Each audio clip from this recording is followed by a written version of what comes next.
The misconception that Darth Bane used the Force to move the moon of Zun out of orbit while riding a Drexel beast is rooted in an earlier, more exaggerated depiction of his power that was later retconned for the sake of narrative consistency. While the canonical portrayal of Darth Bane from Drew Karpyshyn's Darth Bane trilogy omits any mention of such cosmic manipulation, this idea originates from Bane of the Sith, a short story by Kevin J. Anderson that presented an early version of Bane's journey to Onderon. Exploring the origin of this misconception and the narrative decision to rewrite it reveals how the story of Bane evolved to maintain coherence within the Star Wars expanded universe. In Bane of the Sith, which predates Karpyshyn's trilogy, Darth Bane is depicted as an exceptionally powerful Sith Lord, so much so that he contemplates using the Force to manipulate celestial bodies.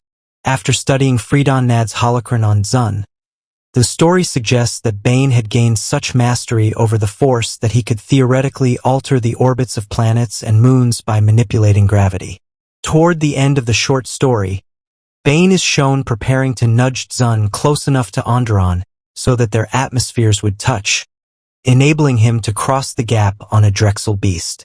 This depiction was part of a broader trend in the 1990s EU material that often leaned into hyperbolic demonstrations of Force power. While these stories aimed to emphasize the mystique and supremacy of ancient Sith Lords, the portrayal of Bane as a cosmic-scale manipulator of gravity veered into territory that strained believability even within the fantastical bounds of Star Wars. The implication that Bane could casually move a moon using the Force would have made him absurdly overpowered, far beyond the limits of even the most powerful Force users in the franchise. When Drew Karpyshyn reimagined Darth Bane's story in Path of Destruction and Rule of Two, he took a more grounded approach to Bane's abilities and character. Karpyshyn omitted any mention of moon-moving feats and instead reinterpreted Bane's journey from Zun to Onderon in a way that retained tension and plausibility. In Rule of Two, Bane crosses the atmospheric boundary between Zun and Onderon by riding a Drexel while using the Force to shield himself and the beast from the environmental dangers of space travel. This version of the story not only avoids the hyperbolic exaggerations of Bane of the Sith but also fits more cohesively within the broader Star Wars narrative. Karpyshyn's depiction emphasizes Bane's cunning, resourcefulness, and mastery of the dark side without elevating him to a level of power that would overshadow every other character in the franchise. By focusing on achievable feats of Force manipulation, Karpyshyn preserved the mystique of Bane's power while keeping him grounded in the rules of the Star Wars universe. Had the original depiction of Bane's abilities remained canonical, it would have created significant issues for the Star Wars narrative. The ability to manipulate the orbit of a moon is a power so far beyond even the most powerful Force users that it would place Bane in a league of his own. Such a feat would make him vastly superior to figures like Abeloth, the Ones, and even the most powerful iterations of Sidious, effectively undermining the stakes and balance of the larger Star Wars mythos.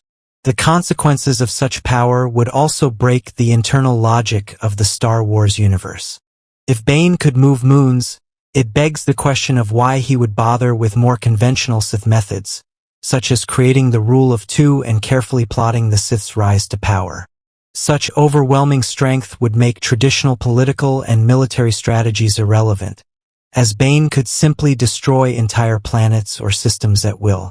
This level of power is antithetical to the careful, methodical nature of Bane's character, as established in the Darth Bane trilogy. Karpyshyn's decision to rewrite this aspect of Bane's story reflects a broader effort to ensure narrative consistency and maintain the integrity of the Star Wars expanded universe.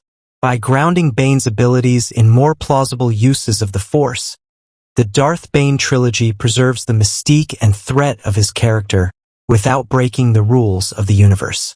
It also allows Bane's true strengths, his intelligence, vision, and strategic genius, to shine through, rather than relying on raw power to define him. This retcon has also helped dispel the misconception that Bane ever moved a moon with the Force in the canon version of his story. While the exaggerated portrayal from Bane of the Sith still exists as an interesting piece of early lore, It is widely regarded as non-canonical and inconsistent with the more developed and cohesive narrative of the Darth Bane trilogy. The idea that Darth Bane used the Force to move the moon of Zun out of orbit while riding a Drexel beast originates from an early, exaggerated portrayal in Bane of the Sith. However, this concept was wisely retconned in Drew Karpyshyn's Rule of Two, which reimagined Bane's journey in a more grounded and narratively consistent manner. By omitting the moon-moving feat, Karpyshyn preserved the integrity of the Star Wars universe and ensured that Bane's character remained both powerful and believable. The retcon ultimately highlights the importance of balancing grand displays of Force power with the need to maintain narrative coherence and stakes within the galaxy far, far away.